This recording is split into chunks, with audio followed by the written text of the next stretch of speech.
El Centro de Adiestramiento en Salud Pública de la Región 2 de los Estados Unidos le da la más cordial bienvenida a este ciclo de videoconferencias en San Juan de Puerto Rico. En el día de hoy tendremos la videoconferencia Abogacía hacia la defensa de las personas de edad avanzada, a cargo de nuestro recurso invitado, el licenciado Eddie Oliviera, director asociado para Puerto Rico de AARP para Abogacía. Este proyecto tiene sus inicios en el año 2000 y está financiado por la Administración de Servicios y Recursos Humanos, mejor conocida por sus siglas en inglés, HRSA. La Región 2 es un consorcio colaborativo entre los estados de Nueva York, Nueva Jersey y los territorios de Puerto Rico e Islas Vírgenes. El proyecto tiene 4 áreas a impactar, que son diagnóstico de necesidades educativas, adiestramientos o capacitaciones a profesionales de la salud pública, proyectos colaborativos y prácticas de estudiantes a obtener el grado de maestría en salud pública.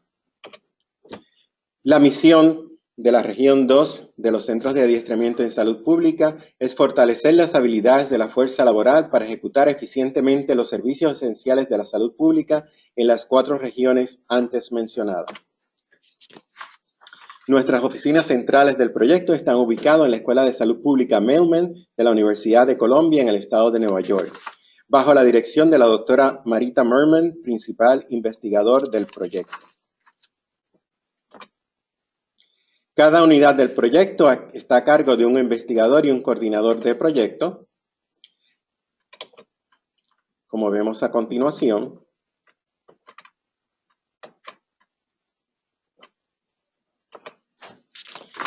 En Puerto Rico, el proyecto está bajo la dirección de la Universidad de Puerto Rico y la Escuela Graduada de Salud Pública.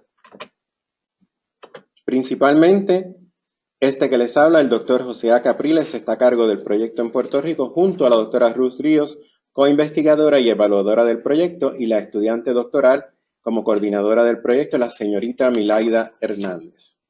Deseamos expresar nuestro agradecimiento al programa de gerontología y a la doctora Nishka Labut para permitirnos la oportunidad de compartir este valioso recurso en el día de hoy. Les dejo en estos momentos, sin mayor preámbulo, al licenciado Eddie Oliviera.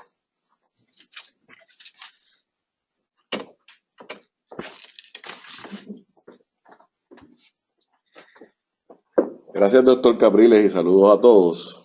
Mi nombre es Eddie Oliviera Robles, director asociado de Asuntos de Política Pública de AARP Puerto Rico, y hoy le traímos un taller titulado Abogacía, Dignidad y Apoderamiento, promoviendo la democracia participativa.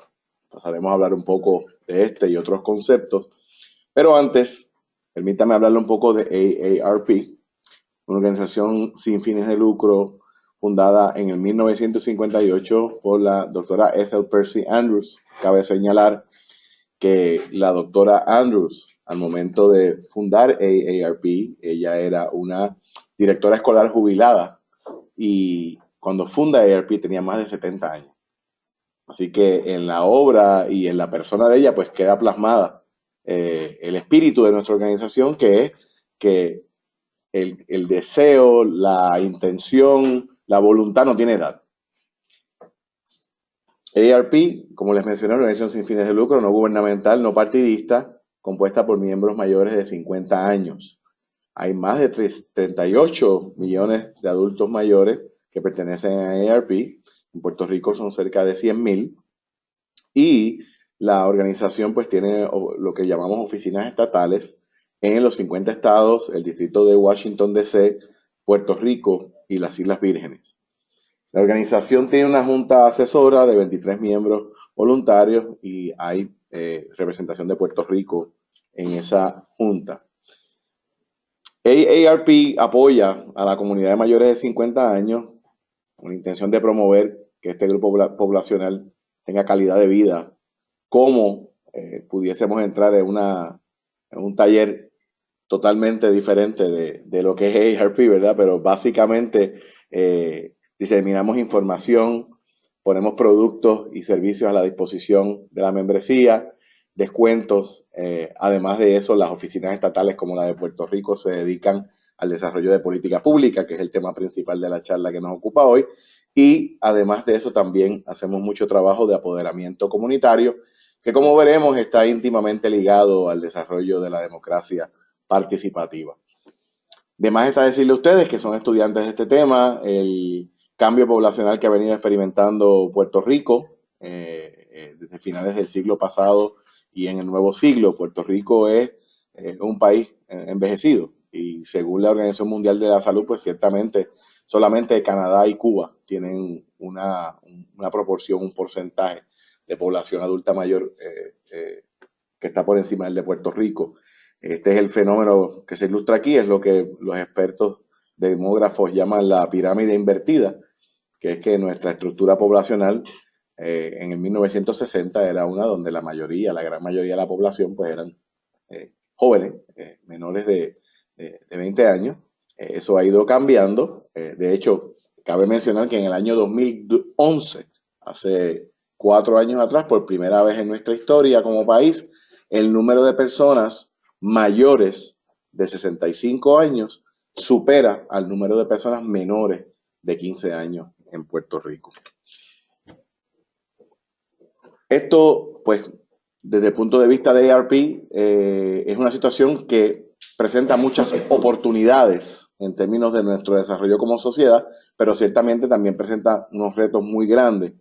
¿Por qué? Porque en Puerto Rico, aún como sociedad, como país, continuamos sin un plan global e integrado para atender el envejecimiento de la población.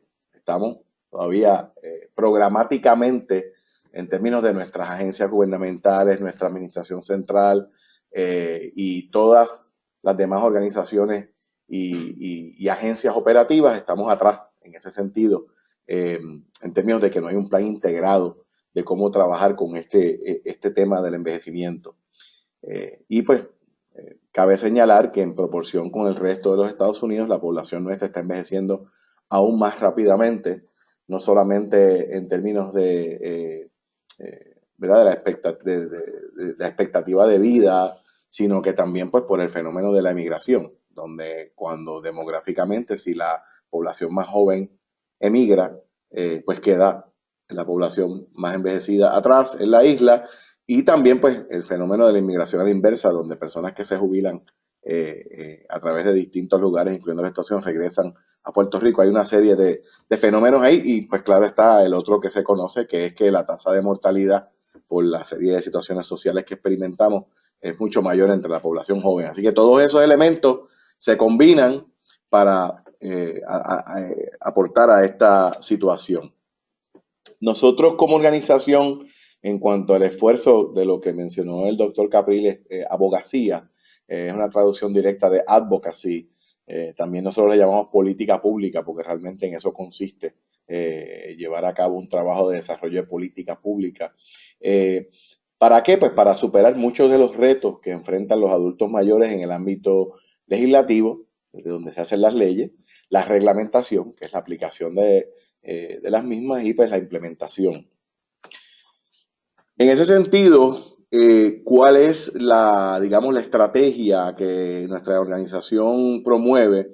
Pues, por un lado, buscamos como grupo de interés influenciar la opinión pública sobre los asuntos que afectan a nuestra gente, y desde ese punto de vista, pues, esa opinión pública a la vez propulsar el influir la política pública, que obviamente está íntimamente ligado en la medida que uno vuelca la opinión pública a favor o en contra de un asunto, pues tiene un efecto sobre la política pública. Para hacer esto no contamos únicamente con nuestras capacidades, sino que el desarrollo y la ayuda de las alianzas es fundamental. La creación del concepto y el desarrollo del concepto de concertación, de cómo uno en igualdad de condiciones establece asociaciones y alianzas para desarrollar una causa o un tema. Y para hacer esto, pues internamente hacemos un trabajo bastante exhaustivo de brindarle adiestramiento, formación y apoyo técnico a nuestros voluntarios. Yo quería subrayar eso porque AARP, por ejemplo, nuestra oficina estatal somos 5 empleados realmente, pero tenemos más de 300 voluntarios. Y pues la fuerza que nos da y la capacidad que nos da ese recurso es extraordinario, y el voluntariado y volvemos, esto puede ser materia de otro taller distinto a este también, pero es una herramienta fundamental si nosotros queremos realmente echar para adelante y gestionar muchas cosas que tenemos que gestionar como sociedad. El gobierno ciertamente es importante, las empresas ciertamente es importante, pero el voluntariado va a ser vital. Y en ese sentido, pues la población adulta mayor, que es una fuerza demográfica que en su mayoría pues hay muchas personas que están ya jubilados, pues son un recurso y un activo poderoso en esa dirección. Principios generales del trabajo que hacemos, estas personas de quien hablamos, los voluntarios, nosotros tenemos el requisito principal, pues precisamente que la persona esté dispuesta a ser voluntario, tenga el tiempo y tenga el interés y la dedicación, pero más allá de eso, para entrar entonces en esta gestión de política pública, nos parece fundamental que cada voluntario tenga una actitud y un acercamiento no partidista a este tipo de trabajo, que no solamente tenga esa introyección, sino que también se proyecte como una persona que no tiene ningún interés o ninguna afiliación partidista en el desarrollo de este trabajo, porque ciertamente pues, puede pertenecer a un partido político y todas esas cosas, pero y puede hasta militar en un partido político, pero por lo menos en representación de AARP en estas gestiones, pues tiene que tener esa imagen y en ese sentido, pues abstenerse de endosar partidos o candidatos cuando está en la función de trabajo voluntario con AARP. Y pues como organización, para mantener una disciplina interna y poder lograr los objetivos que queremos lograr, el asunto de las políticas y estrategias y que haya una disciplina de grupo de adherirse a esas políticas y estrategias, pues es fundamental, como veremos más adelante. Vamos a hablar un poquito de cuáles son los modelos de empoderamiento o apoderamiento que fundamentan este trabajo que nosotros hacemos. Quiero dar crédito, esto es un contenido que el compañero José Acarón, nuestro director estatal, trajo de una conferencia de envejecimiento que se dio en Costa Rica en el año 2009, me parece que fue, y es de dominio público. Quería explicarle un poco este esquema que tenemos aquí, aunque en el centro está el discrimen. Quiero comenzar para efectos de ustedes, de izquierda a derecha.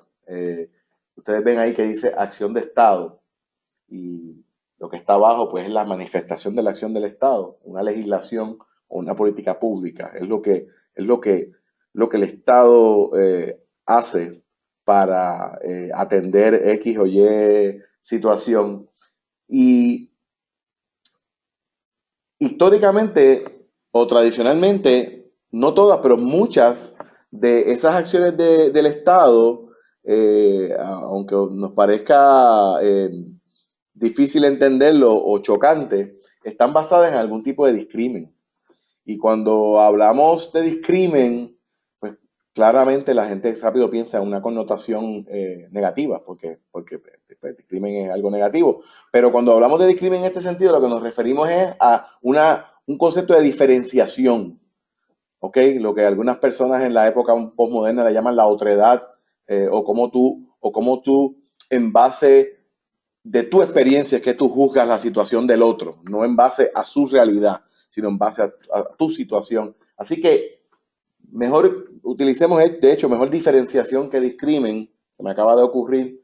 Y en base a esa diferenciación que hace, en este caso, el funcionario o uno de sus asesores, se manifiesta de distintas maneras. Se puede manifestar, por ejemplo, en un estereotipo. Y en el caso del envejecimiento, pues ustedes saben que el estereotipo típico del viejo o del adulto mayor es que es una persona pues que tiene una limitación física o una debilidad, tiene a lo mejor algún tipo de desorden cognitivo, y hay todo un estereotipo, ¿no? En términos de lo que viene a nuestra mente cuando pensamos en un viejo. Y ese estereotipo y la diferenciación que genera ese estereotipo, en muchos casos inspira la política pública. y se convierte en una política pública no de apoderamiento, sino exclusivamente de paternalismo hacia ese grupo, en este caso que estamos hablando, que es el grupo de la población adulto mayor. Otra manifestación de esa diferenciación o discrimen es lo que vemos abajo en la gráfica, que es el prejuicio, ¿no? Y puede ser un prejuicio, puede ser benevolente, como el del viejito, qué lindo, qué chulo el viejito, el abuelito, todo ese tipo de expresiones que utilizamos, donde a veces hasta se ve el viejo como un bebé, porque se le chiquitea, como decimos nosotros, y se le habla, se refiere a él de una manera como nos referimos a los niños, prácticamente, a los bebés. Perdón, hostilidad. Ese viejo sangrón o ese viejo imprudente, y se manifiesta mucho, por ejemplo, en nuestras vías públicas, cuando nos fijamos en algo. Y yo creo que si usted se analiza usted individualmente, yo creo que a todos nos ha pasado, o nos puede haber pasado, que vamos por la vía pública y vemos un conductor que va a una velocidad que para nosotros a lo mejor no es la ideal porque tenemos prisa, y entonces pensamos en el viejo que no sabe guiar y le gritan y todo ese tipo de cosas. Cómprese una yegua, comá, y todas esas cosas, y situaciones de hostilidad. Son precisamente esas manifestaciones de la diferenciación o del discrimen, estereotipos o prejuicios, lo que en muchas ocasiones inspiran e informan la acción del Estado. Es decir, el funcionario, en este caso póngase un legislador, y si usted, por ejemplo, se pone a estudiar, entra, por ejemplo, a través de la página de servicios legislativos, y usted se pone a buscar a través de la herramienta que le provee la página de servicios legislativos los proyectos de ley que tienen que ver con edad avanzada, que es el término legal que utilizamos en Puerto Rico para este sector poblacional de mayor de 60 años. Usted va a ver ahí todos los cientos de proyectos de ley que se han radicado gracias en este cuatrienio con relación a ese tema, y usted lo verá. Y usted lo verá, porque en muchos de los casos, no en todos, pero en muchos de los casos, son nuestros políticos buscando una manera de darle algún tipo de atención a este sector, pero sin ningún tipo de estructura o sin ningún tipo de integración. Son leyes sueltas que generan, y les voy a dar un ejemplo concreto ya mismito, pero son leyes y estatutos sueltos que generan unas alegadas protecciones, y entonces terminamos en situaciones en un Puerto Rico donde, por ejemplo, si tú eres mayor de 60 años, tienes una fila expreso supuestamente en las agencias públicas, pero no tienes acceso a servicios de cuidado de calidad. Así que te puedes morir, pero te atienden rápido supuestamente en obras públicas. Así que eso es un ejemplo clásico de este asunto del problema de la acción de Estado basada en el discrimen. Otro ejemplo clásico fue la ley que recientemente se enmendó el año pasado, que es la ley de los descuentos a los espectáculos, de acceso a los espectáculos, donde, por ejemplo, cuando esa ley se establece originalmente hace más de 10 años atrás, pues tenía unos beneficios que le daba a las personas de edad avanzada para efectos de descuento de espectáculos, ¿no? Tenía a mitad de precio y ese tipo de cosas. Pues esa ley la fueron enmendando y enmendando. Por ejemplo, de repente la enmendaron para que los mayores de 70 entraran gratis. Y después la enmendaron para cuando aplicaba más que a mayores de 65, la expandieron para aplicar a los mayores de 60. Y la siguieron enmendando al punto que terminaron matando muchas de las producciones teatrales favoritas de esa población. O sea que en aras de beneficiar alegadamente esa población, desaparecieron las zarzuelas, las óperas, las obras teatrales dirigidas a esa población. Y entonces pues el año pasado la enmendaron al punto de que la redujeron tanto en reacción a lo que habían hecho que mataron la ley. Porque realmente la dejaron, creo que ahora a lo que aplica es menos de un 5% de la sala en términos de capacidad, y nosotros alegamos que ese criterio que establecen es impracticable en las obras donde no se expidan boletos electrónicamente. Pero nada, es un ejemplo de cómo este ciclo ocurre y se da en la acción de Estado. Así que nosotros como organización, una de las cosas que tenemos muy en mente, muy presente en nuestras gestiones es esta, ¿no? De que muchas de las acciones de Estado están fracturadas en cuanto a ese sentido, y hay que buscar la manera de trabajar para integrar. ¿Cómo lo hacemos? Pues aquí ustedes ven este continuo que nuevamente comienza de izquierda a derecha con el Estado, Estado queriendo decir, ¿no? El Estado en el significado clásico de la palabra, no político partidista. El Estado, pues ustedes saben que produce una política pública, ¿no? Y promueve una política pública. Y se supone que todas las acciones del Estado están inspiradas precisamente en esa política pública. Luego, y yo creo que en Puerto Rico, en ese sentido, pues, si decimos que producir política pública es producir leyes, somos muy productivos. Porque hay miembros de la Asamblea Legislativa que cuando, por ejemplo, hacen campaña eleccionaria, dicen que aprobaron 63 leyes, o 50 leyes, o 100 leyes, y sin decirle que son las leyes, puede haber sido pasar algo terrible, pero el número de leyes cuantifican desde ese punto de vista, y hasta ahí, pues nosotros aparentemente parecemos ser expertos en términos de producir política pública, si fuese queriendo decir que es producir leyes. Pero pasamos entonces a la parte de la implantación, que es el que esa ley que está en papel se convierta en algo en la realidad física nuestra. Y ahí pues es que la cosa empieza a recrudecer, ¿no?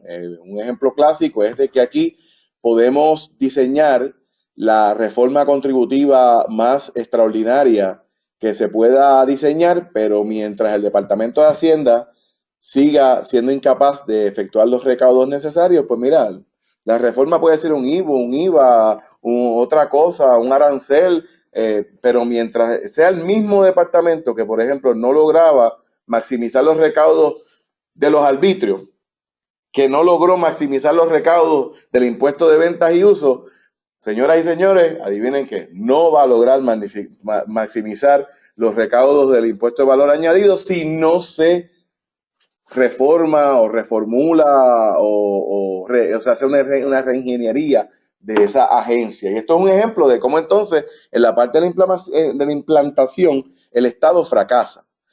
Y ni se diga la siguiente etapa en el continuo, que es lograr los resultados deseados.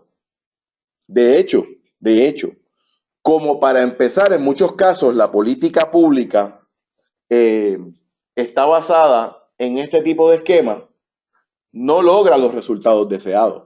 A veces hasta contrario. ¿Ok?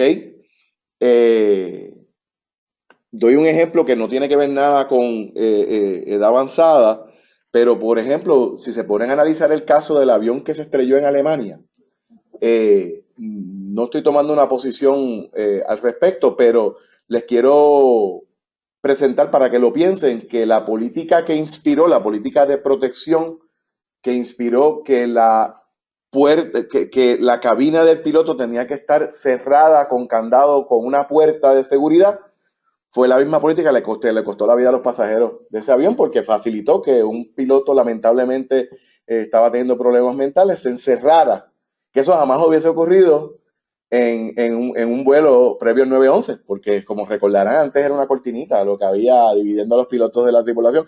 Y no lo digo como una crítica a la política, lo estoy diciendo para que ustedes vean cómo a veces las políticas públicas, en este caso la de la Homeland Security, pues pueden generar resultados diversos en ese sentido, y hay que estar preparado para atender eso.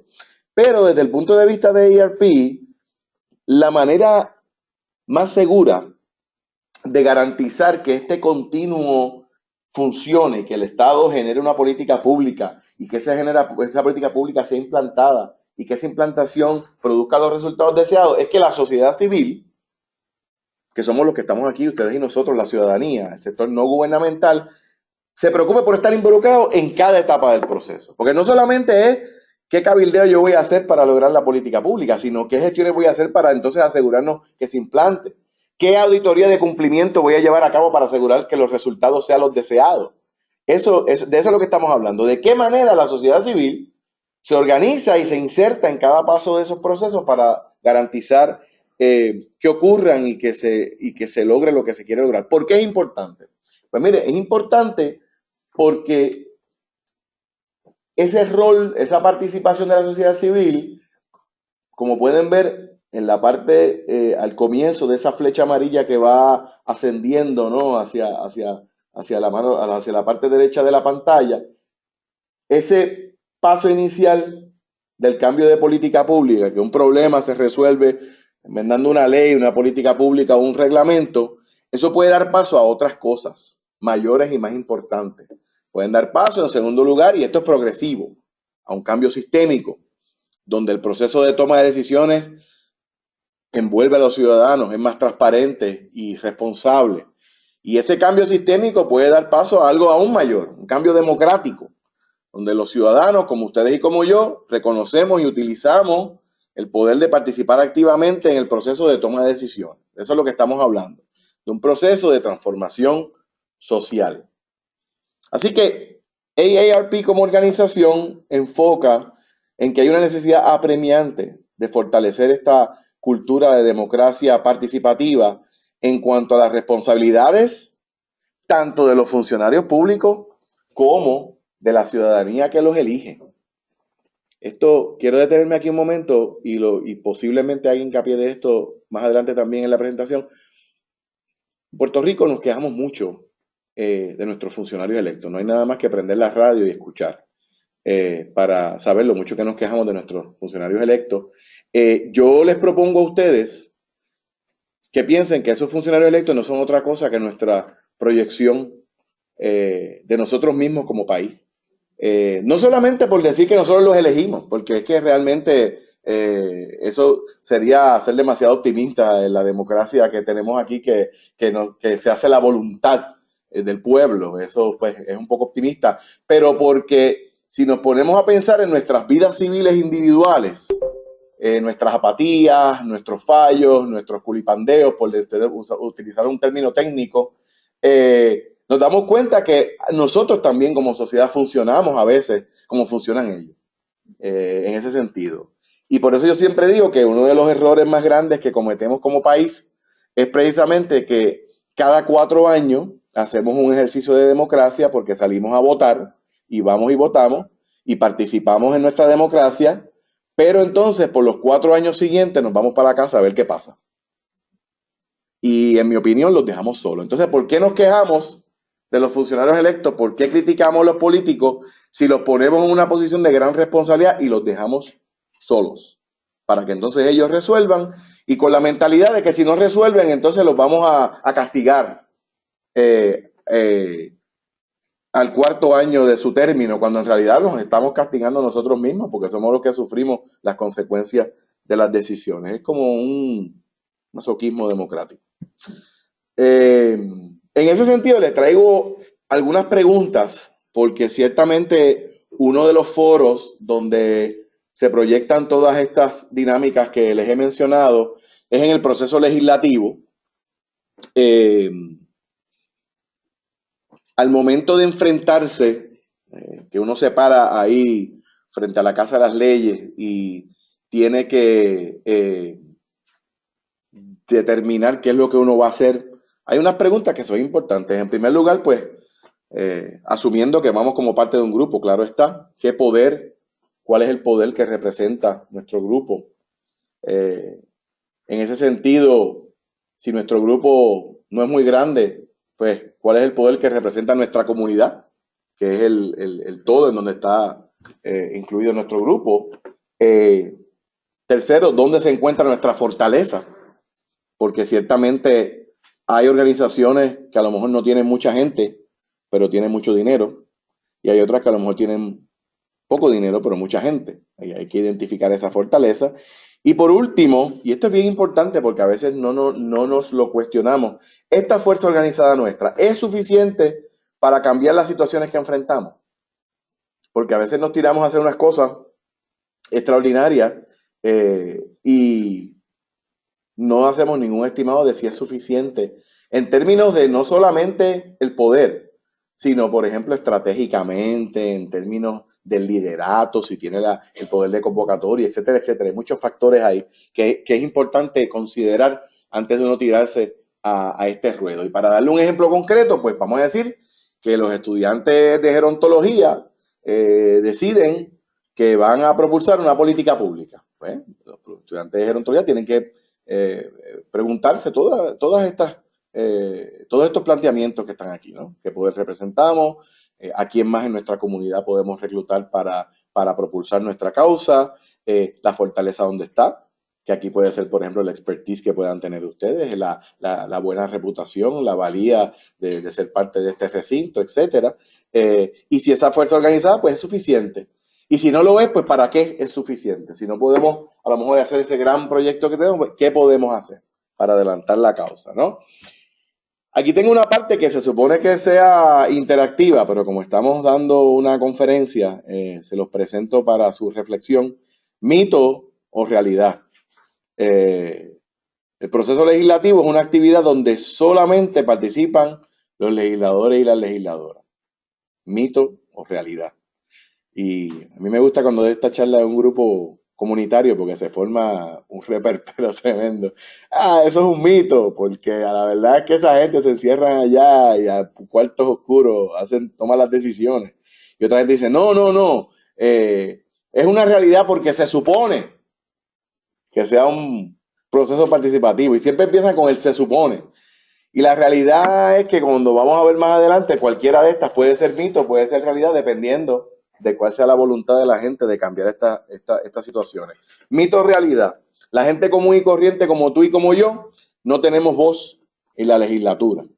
Y volvemos a lo mismo. Cuando uno hace esto en un grupo comunitario, pues se forma otro reperpero, porque empiezan las críticas y los pesimismos y los optimismos, ¿no? Pero volvemos. Es mito o realidad dependiendo de cuál sea la voluntad de cambio. Mito o realidad, los partidos políticos son los únicos que pueden influenciar el proceso legislativo. Esta es una fuerte porque, por ejemplo, sabemos, y para los que no lo saben, cuando, por ejemplo, una legislatura la domina un partido de mayoría, que eso siempre es así cada 4 años, siempre hay un partido mayoritario sobre el otro, porque solamente tenemos 2 partidos principales y uno pues que es súper minoritario.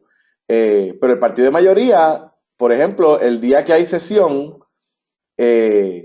cada presidente de cuerpo reúne su delegación, su caucus, y dicen, bueno, las medidas que vamos, portavoz, ¿cuáles son las medidas que vamos a ver hoy? Pues mire, hoy vamos a ver X, Y, Z medidas. Pues mira, ¿y cómo vamos a votar en este? ¿Cómo vamos a votar en aquella? ¿Cómo vamos a votar en la otra? Y ahí que comienza, pues, la torcedura de brazos y las influencias y las amenazas de si tienes una comisión, pues te la voy a quitar o te la puedo limitar, o si tienes un proyecto te lo puedo congelar. Y ahí comienza ese tipo de cosas. Entonces, la gente se pregunta, pues caramba, pues entonces son los partidos los que dominan el proceso. Pero, claro está, dependiendo también del asunto que se esté atendiendo, dependiendo también de cómo los grupos de interés, ya sean con o sin fines de lucro, manejan sus fichas, porque ciertamente puede ser una realidad, pero también es un mito si la gente sabe utilizar sus recursos. Por último, mito o realidad. Los cabilderos y cabilderas son personas que lo único que hacen es corromper el sistema a través de la compra de conciencia. Es una percepción bien negativa de lo que es cabildero, de lo que es un cabildero. Pero si ustedes se fijan en la misma prensa, pues siempre se utiliza desde el punto de vista ese, de que el cabildero es ese individuo que anda por ahí vendiendo y comprando conciencias, ¿no? Vamos a hablar hoy de una percepción un poquito distinta de lo que es y de lo que puede ser ese cabildeo. Así que en ese sentido, pues puede ser una realidad si permitimos que los intereses con algún tipo de fin de lucro, algún tipo ¿verdad?, de otra intención dominen el proceso, pero es un mito ciertamente, y volvemos a lo mismo, si la gente decide organizarse y actuar. Mira, me faltó una. Mito o realidad. La lucha del pueblo se hace en la calle, no en el Capitolio. Y aquí entramos en el asunto ese de lucha sí, entrega no, que es el típico eslogan, que yo lo detesto, porque realmente no es una cosa o la otra. Puede haber puntos intermedios, no es lucha o entrega. Y entonces a veces la gente lucha y lo único que te dice al final del camino, lo único que puede producir al final del camino es que luchó, que marchó en la calle, porque en términos de los resultados, que volvemos a lo que hablamos ahorita, no lograron nada. Y eso tenemos ejemplos, porque ustedes saben que aquí, pues, para efectos de la protesta, pues somos muy hábiles, pero ¿dónde está la propuesta? Nunca se articula adecuadamente. Así que, pues, ustedes dirán si es mito o realidad. En cuanto a la Asamblea Legislativa, esto es un pequeño repaso de lo que es la clase de Civics, ¿verdad? De política en la Escuela Superior, o de Historia, estudios sociales. Eh, Tenemos una estructura bicameral en nuestra Asamblea Legislativa, tenemos un Senado que tiene 27 miembros. Recuerden que Puerto Rico está distribuido en 8 distritos senatoriales y cada distrito senatorial pues elige 2 senadores. Y además de eso hay 11 senadores electos por acumulación, 6 puestos, 6 escaños para el partido que gana la mayoría y 5 para el partido de minoría, para un total de 27 miembros. Ese es el Senado. Así que potencialmente, si usted vive, por ejemplo, en San Juan, usted tiene pues 2 senadores en su distrito, que son el senador Ramón Luis Nieves y el senador José Nadal Power, pero también de ese grupo de acumulación puede ser que, y ocurre que muchos son de San Juan, no todos, pero muchos de San Juan pues también técnicamente están en el distrito que usted vive. Pero se supone que eso es por acumulación, pues como acumulan en un sinnúmero de colegios electorales alrededor de la isla, pues se supone que estén representando más el interés de todo el país en ese Senado, y los de distrito pues respondiendo más a su grupo, a la gente de su distrito. La Cámara de Representantes, o mejor conocida como la Cámara Baja, porque el Senado se conoce como la Cámara Alta, tiene 51 miembros. Representativos son 40 distritos, así que por ejemplo en San Juan nada más son 5 distritos representativos. eh, eh, un representante por distrito. Además se eligen 11 por acumulación, y es más o menos la misma dinámica de lo que le mencioné ahorita en cuanto a la representatividad de los de distrito versus los de acumulación. Vamos a entrar entonces de cómo hacemos esto, cómo implementamos este modelo, cómo implementamos este concepto que estamos trayendo de democracia participativa, de apoderamiento. Pues yo le puedo decir que hay 2 perspectivas, ¿ok? Hay que hacer un trabajo desde la base, un trabajo de adiestramiento y formación de usted mismo y de la gente que trabaja con usted, comenzando tal vez por cosas como tan sencillas como lo que estamos hablando hoy, porque aunque usted no lo crea, hay mucha gente en Puerto Rico que no sabe esta información que acabo de hablar con ustedes de la composición de la Asamblea Legislativa. Y sería curioso uno salir por aquí, por esta misma escuela, por los pasillos, preguntarle a los compañeros estudiantes que están todos ustedes en un nivel educativo altísimo y mucha gente no conoce esta información básica, lo cual no lo digo como una crítica, por eso es que hay que empezar con el adiestramiento y formación desde la base. Luego, pues ciertamente un trabajo organizativo de cómo se unen y se agrupan las voluntades, y pues movilización, ¿no? De cómo esas voluntades unidas pues actúan y se mueven. Y la otra perspectiva, además de desde la base, es la proyección hacia los funcionarios electos. La organización y mensaje que usted quiere llevar, el desarrollo de espacios de encuentro y obtención de compromisos de esos funcionarios electos, y lo que yo llamo el cabildeo y la auditoría de cumplimiento, que entraremos un poquito más en detalle de qué significa eso. La metáfora que yo utilizo es que el número 1 es como la bola de cañón que usted está preparando, cómo usted se capacita, se habilita, y esa bola de cañón pues puede ser un perdigón o puede ser una de esas bolas grandes como las que tienen allá en el Morro, piramidales que tienen puestas allá en el segundo o tercer piso del Castillo de San Felipe del Morro. Así que desde la base es que es como usted prepara ese proyectil que usted va a lanzar, ¿no? Esa iniciativa que usted va a lanzar. Y hacia, pues es como usted le va a dar proyección a ese grupo. En Puerto Rico, por ejemplo, tenemos experiencia de unos grupos de base de fe, comunitarios, etcétera, que están magníficamente organizados y que tienen una capacidad de movilización extraordinaria. Ustedes lo han visto. Por ejemplo, organización de base de fe, aunque usted esté de acuerdo o no con lo que estén propulsando, tiene una capacidad de movilización increíble, de mover decenas de miles de personas. Ahora puede pasar que al momento de hacer lo segundo, que es llegar a los funcionarios electos, hagan una magnífica movilización, inundaron la avenida Constitución, llegando casi hasta el Caribe Hilton, pero si no tienen la proyección adecuada, pues todo el mundo fue, marchó, protestó, y ahí se acabó. Y después ocurrió pues lo que iba a ocurrir como quiera, o sea que no impactaron, no influenciaron el proceso. Y eso ocurre con muchas organizaciones sindicales y demás. Cuando hablamos desde la base, estos son imágenes de los adiestramientos que, por ejemplo, en el caso de ARP, adiestramientos regionales, donde nosotros vamos, y como pueden ver ahí en ninguna actividad hay más de 50, tal vez como mucho 75 personas. O sea, esto es un trabajo realmente, como decía un amigo mío, trabajo de hormiga, ¿no? Que tienes que ir y correr de un punto a otro y hablar con un grupo de 5 personas si aparecen 5, o un grupo de 100 personas si aparecen 100, y convocar a la gente y llevarles información, y sobre todo ser una fuente fidedigna de información, una fuente balanceada, porque tampoco es que vas a ir a hablarles sensacionalismo o indoctrinar. Tú vas a presentar, por ejemplo, el asunto que tú estás trabajando, tú hablas de los pros y los contras, y tú estás abierto a crítica, y tú estás abierto a ideas, y tú estás abierto y receptivo a que incluso tengas que cambiar lo que tú estás proponiendo a base de lo que la gente diga, porque si lo que tú vas allí es a decirle a la gente lo que tiene que pensar, ya hay mucho de eso. Ya la televisión y los medios de comunicación se ocupan de eso, así que usted no se preocupe de eso.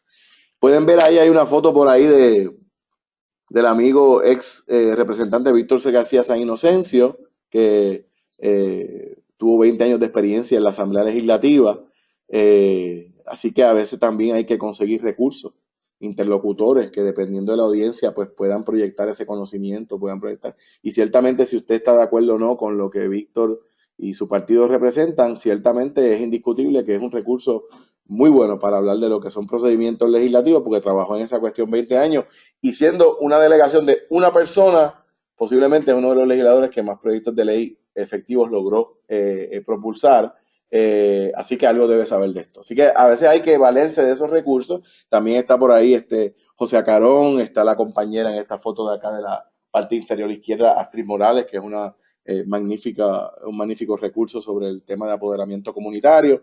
Así que hay que empezar por ahí, ¿no? Por esa parte de adiestramiento y formación. En términos de el acercamiento desde la base, pues no solamente es llevar la información, sino entonces esas mentes despiertas que usted se encuentra en esos eventos, en esas actividades, cómo uno las identifica y cómo uno entonces contribuye al desarrollo de líderes y portavoces, porque todo el mundo está dispuesto a hacer algo. Usted necesita determinar qué es lo que está dispuesto a hacer la persona. Pero todo el mundo, si usted le encuentra la perspectiva correcta, todo el mundo está dispuesto a hacer algo. ¿Y qué quiere decir con esto? Pues mira, hay gente que a lo mejor lo único que van a hacer es enviar un email, un correo electrónico, pero eso es hacer algo. Hay personas que a lo mejor se van a sentar y te van a escribir una carta porque no tienen computadora, pues mira, eso es hacer algo. Firmar una petición. La gente ha perdido la fe en las peticiones, pero hay una manera estratégica de utilizarla y eso es hacer algo. Con meramente tú estar 5 minutos hablando con la persona y presentar la petición, ya educaste a ese individuo sobre el tema que tú estás propulsando, así que eso es hacer algo. Y la firma también es hacer algo. Llamadas telefónicas. Eso es otra cosa que la gente como que no le hace mucho caso. Las llamadas telefónicas funcionan y son efectivas si se organizan y se trabajan de una manera estratégica.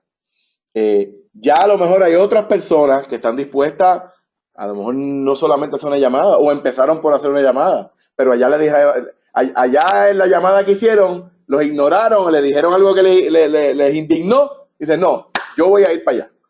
Y entonces pues se envuelven en iniciativas de visitas a nivel local y central, ya sea en la legislatura, oficinas de distrito, porque hay muchos representantes y senadores que tienen oficinas en distrito, sobre todo cuando te alejas del área metropolitana. De hecho, a veces cuando te alejas del área metropolitana, mejor todavía, porque San Juan es un lugar ruidoso y es a veces difícil llevar un mensaje en San Juan. Ahora, si empiezas por allá por Mayagüez, Humacao, Ponce y pueblos limítrofes, la dinámica es otra. O visitas a gobierno central, ¿no? Oficinas regionales de agencias de gobierno o secretarías o incluso la fortaleza. Y por eso es que tú puedes desarrollar un líder, desarrollar el interés de una persona desde lo más sencillo, que es lo que le acabo de mencionar, que es participar en algunos esfuerzos aislados, hasta lo más complejo, que entonces que son gente ya que tienen la capacidad de reunirse con un funcionario electo y llevar una agenda sin que ese funcionario los confunda, los engatuse con sus cuentos, sino que puedan llevar ese mensaje. preparación y presentación en vistas públicas, personas que comparezcan, hagan comparecencias, eh, o incluso formulación de recomendaciones de política pública. La belleza de esto es, si usted se arriesga y se atreve y se involucra en uno de estos procesos, es bien bonito ver cómo la gente crece y se desarrolla. Y como, por ejemplo, y se lo digo como un testimonio de experiencia propia, personas que a lo mejor, pues una señora que era, como le llamamos nosotros, una ama de casa o madre de familia, que pues se dedicaba primariamente a criar sus hijos, pues se convierte en una líder de una comunidad. Y siempre lo tuvo en ella, pero pues nunca nadie la reclutó, nadie se le ocurrió. Y de hecho a veces hasta resuelven situaciones personales a través de su envolvimiento en los movimientos, porque siempre tuvo aquel novio abusador, y no fue hasta que se volvió el movimiento y como que cobró conciencia de su propio poder que decidió salir del novio abusador y botarlo de la casa. Y esas cosas pasan, son procesos de apoderamiento. Y el apoderamiento comunitario se convierte en un apoderamiento personal y viceversa, ¿no? Y esa es la, como le digo, la belleza de hacer este trabajo. Eh, Ciertamente tienes que tener unas estructuras, ¿no? En el caso de ARP, pues, por ejemplo, nosotros tenemos unas estructuras organizativas. ARP tiene cerca de 33 capítulos, no, son 33, perdón, 33 capítulos alrededor de la isla, pues cada capítulo tiene su comité legislativo. Pero cabe señalar que nosotros tenemos cerca de 100.000 miembros en Puerto Rico y solamente como 5.000 pertenecen a capítulos. Así que eso es parte de nuestra fuerza. Lo que pasa es que el valor que nos ofrecen los capítulos es que aunque no agrupan a toda nuestra membresía, son la gente que mejor organizada está porque pues, se reúnen una vez al mes, se comunican y cuando hay que hacer algún tipo de movilización, pues son los que están. Por eso tienes que tener esos comités legislativos al día. Pero además de eso está lo que llamamos la avanzada, que es un grupo de personas que periódicamente nos acompañan al Capitolio y van y visitan oficinas legislativas y llevan material informativo y establecen una presencia, ¿no? En términos de lo que es ese edificio, la Casa de las Leyes, porque recuerden que suele ocurrir que a ese mármol solamente lo visitamos, qué sé yo, una vez en la vida o cuando vamos en un tour o cuando traemos un familiar de Estados Unidos que le vamos a enseñar al Capitolio, y ese tipo de cosas, o si hay alguna, nos convocan para algún tipo de actividad o lo que sea, pero si tú quieres realmente hacer un cambio de conciencia, tienes que tener una presencia constante, de que te vean, de que sepan quién tú eres, de que sepan que estás ahí, que estás pendiente, etcétera, etcétera, etcétera. Nosotros a veces entramos a una sesión del hemiciclo con nuestra gente, con nuestras camisas, estamos un rato, saludamos, porque ellos pueden ver a uno desde abajo, aunque parece que no, pero sí, y pues saben que uno está ahí. Eh, Además de eso, tenemos una red local de voluntarios alrededor de todo Puerto Rico, que no necesariamente son miembros de capítulo, son miembros de ARP en general, y los mantenemos informados. Tenemos, por ejemplo, una base de datos de más de 15.000 direcciones de correo electrónico a quienes le enviamos periódicamente cápsulas informativas de lo que está pasando en el área de política pública. ¿Y cuáles son los objetivos? Pues como les dije, hay que mantener una presencia, hay que poder comunicar el mensaje desde la base, hay que poder, cuando el momento y la ocasión surja, pues llevar a cabo acción directa y movilización. Y sobre todo, hay que tener la capacidad de tener esa fuerza móvil de impacto a todos los niveles y en todos los foros disponibles. Ahí está nuestra gente en distintas ocasiones que han estado en distintas manifestaciones. Ese que está en la parte superior izquierda, ese fue hace unos años atrás, pero se podía repetir este año porque tiene que ver cuando se estaba proponiendo el impuesto de ventas y uso. Ellas se agruparon en la plazoleta del Capitolio, como las madres de la Plaza de Mayo, pero con carritos de compra y vestidas de luto, diciendo no penalicen mi existencia. Y de hecho, quiero que sepan que aunque el IVU se implementó en el 2006, originalmente el IVU aplicaba a los alimentos no procesados, o sea, la comida no procesada. Y fue esfuerzos como el que esa gente que ustedes ven ahí, ese trabajo que logró que se hicieran unas exclusiones, unas exenciones del IVU, que pues fueron los alimentos no procesados y los medicamentos recetados. Y aunque parezca poco para una persona adulta mayor, es importante, es significativo. Y de ahí, por ejemplo, también salió el bono senior que le llamaban, que era el de los $400 para contrarrestar la regresividad del impuesto de ventas y uso y ese tipo de cosas. Son productos de este tipo de movilización. Claro, esa perspectiva, estábamos hablando aquí desde la base, pero cómo tú logras que entonces se proyecte, cómo tú disparas esa iniciativa hacia los funcionarios electos, pues ciertamente tiene que haber una proyección eficiente de la organización y el mensaje. Y ahí pues hay ejemplos de algunas de las noticias a través de los años de periódico que hemos podido generar.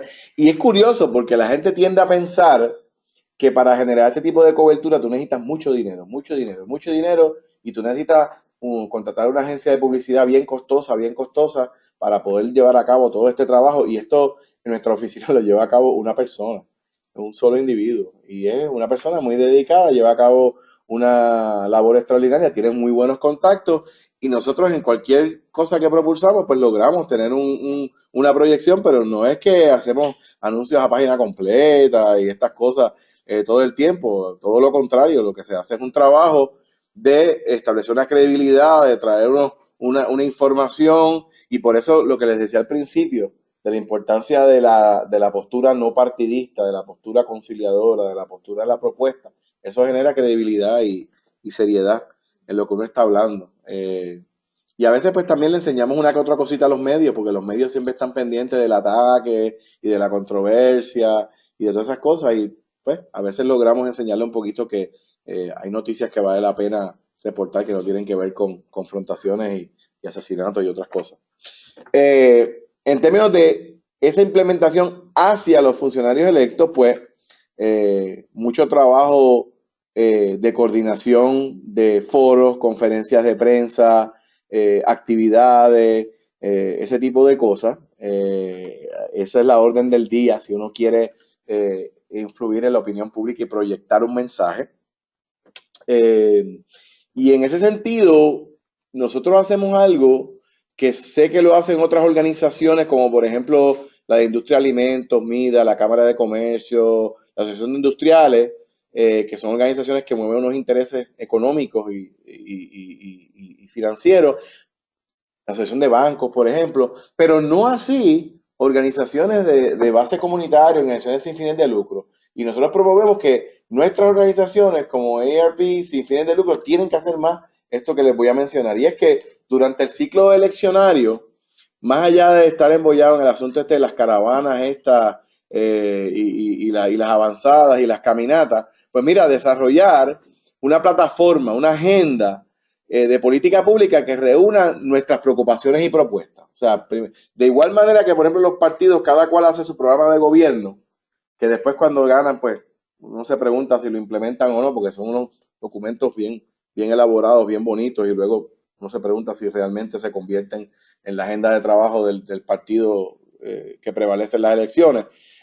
Pero es como un duplicado de eso. Tú tienes que hacer tu propia plataforma o agenda que reúne las preocupaciones y propuestas de la gente que tú representas.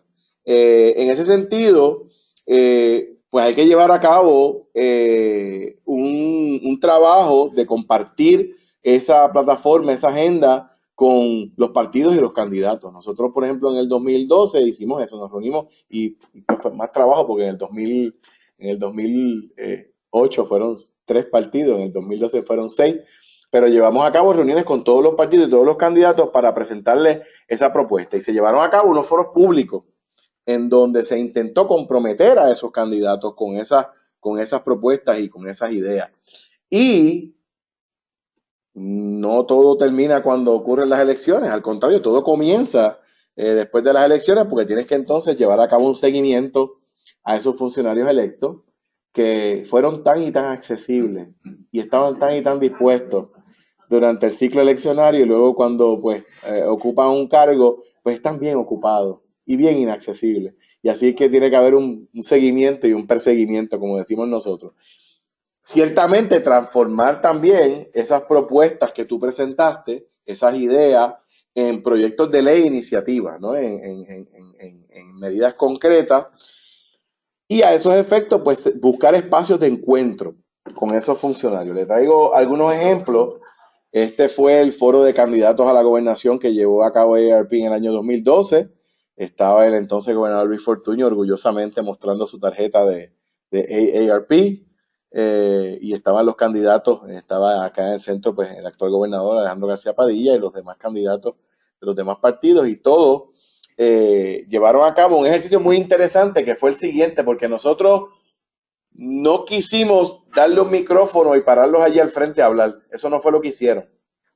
Lo que se hizo fue que hubo una reunión con ellos en su equipo de trabajo y a cada uno se le presentó la plataforma, la propuesta, y se le dijo, mire, la expectativa, si usted quiere participar en este evento, es que usted venga y atienda estos puntos que le traemos. Tiene que venir a hablar con relevancia, tiene que venir a hablar con sustancia, no a prometer ni a venir a hablar de lo malo que es el otro y de lo bueno que es usted, este tipo de cosas, porque eso es lo que estamos acostumbrados.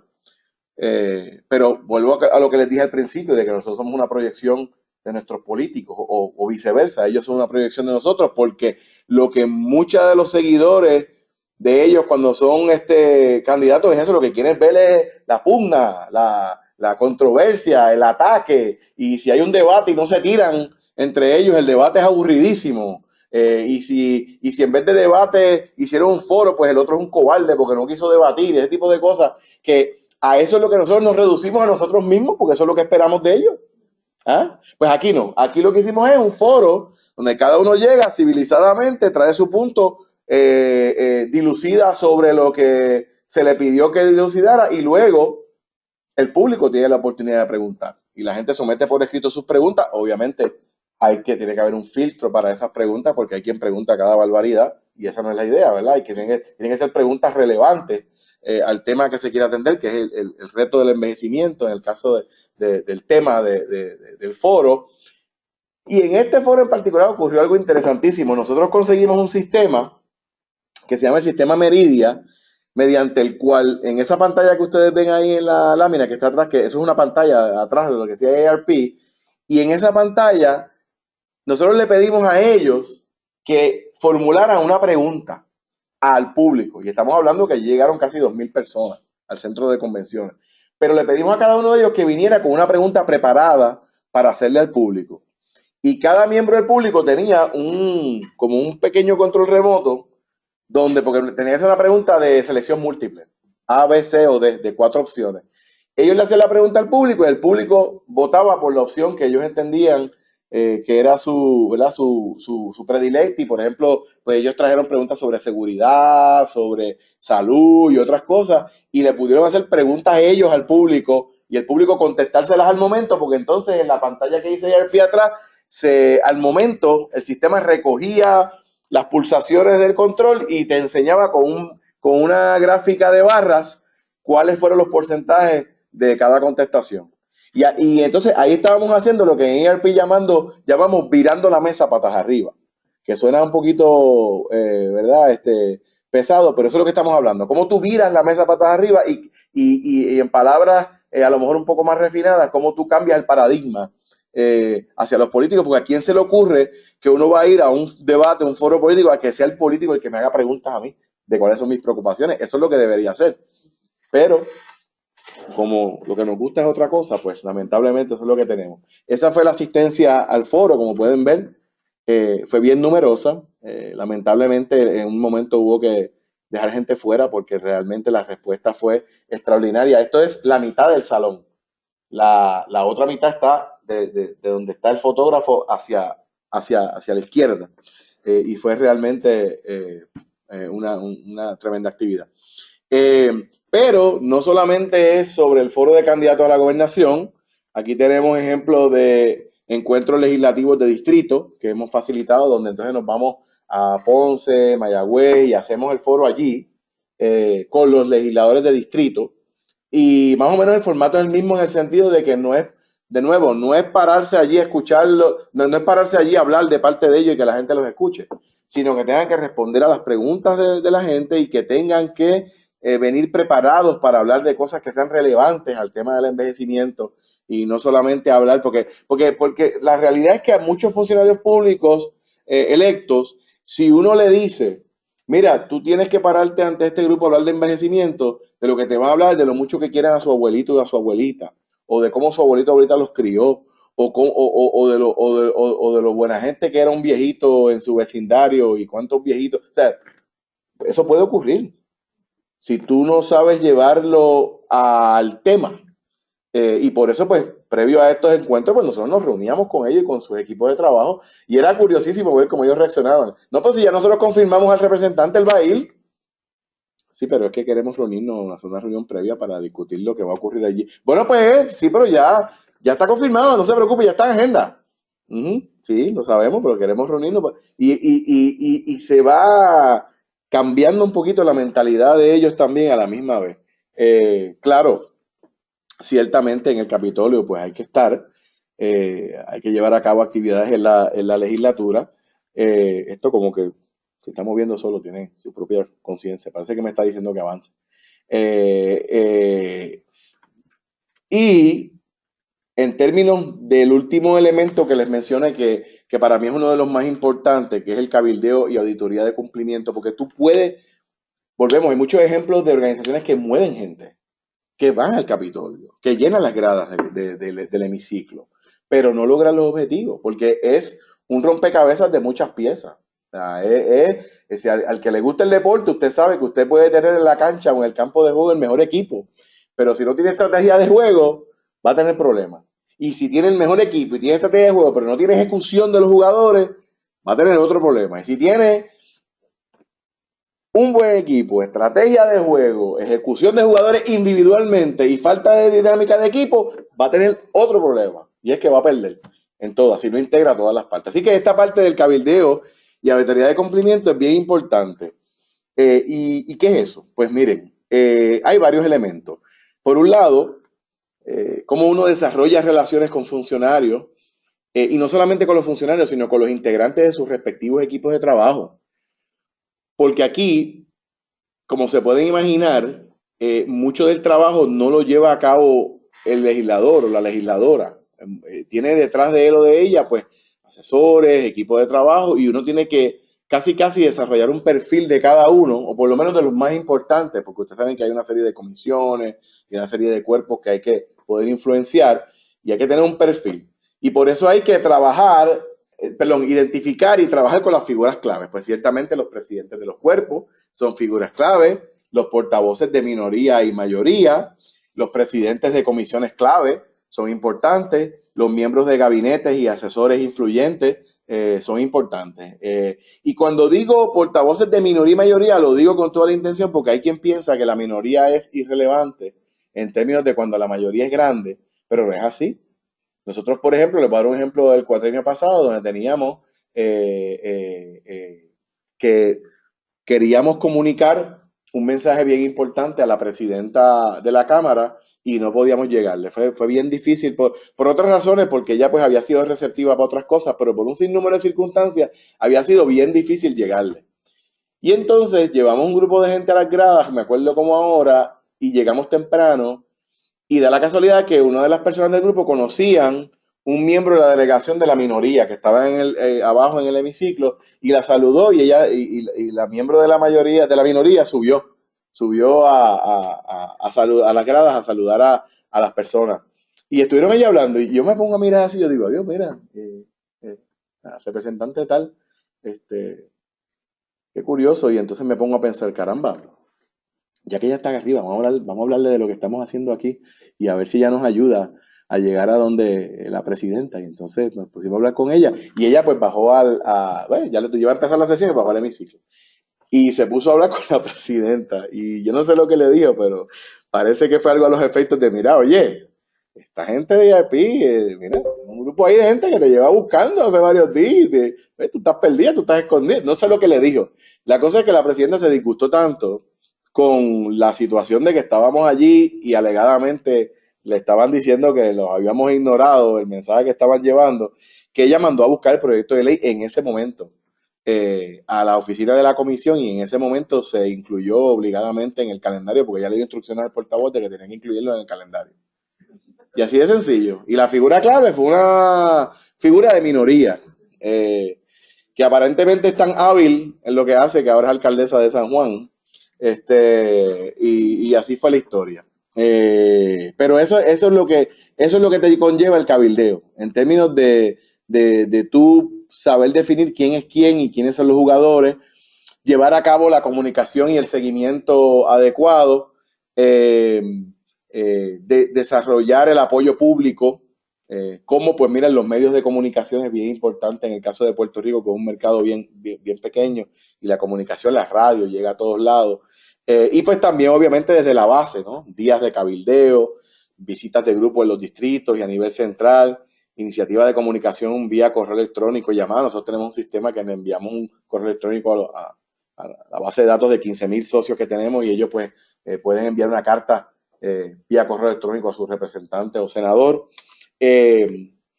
Lo que llamamos seguimiento y perseguimiento, que usted sabe lo que eso quiere decir, que para hacer eso hay que tener el pulso de todos los jugadores en la situación, porque a veces uno se confunde, uno se cree que seguimiento y perseguimiento es estar ahí todo el tiempo insistiendo, pues mire, no. Para aquellos de ustedes que les gusta, por ejemplo, el fondismo, correr maratones, pues el que corre maratones y un buen maratonista sabe cuándo apretar y cuándo aflojar para poder terminar el maratón, porque si no, no lo termina. Y eso pues ocurre aquí también, hay que saber cuándo apretar y cuándo aflojar, y para hacer eso tú tienes que tener el pulso de los jugadores.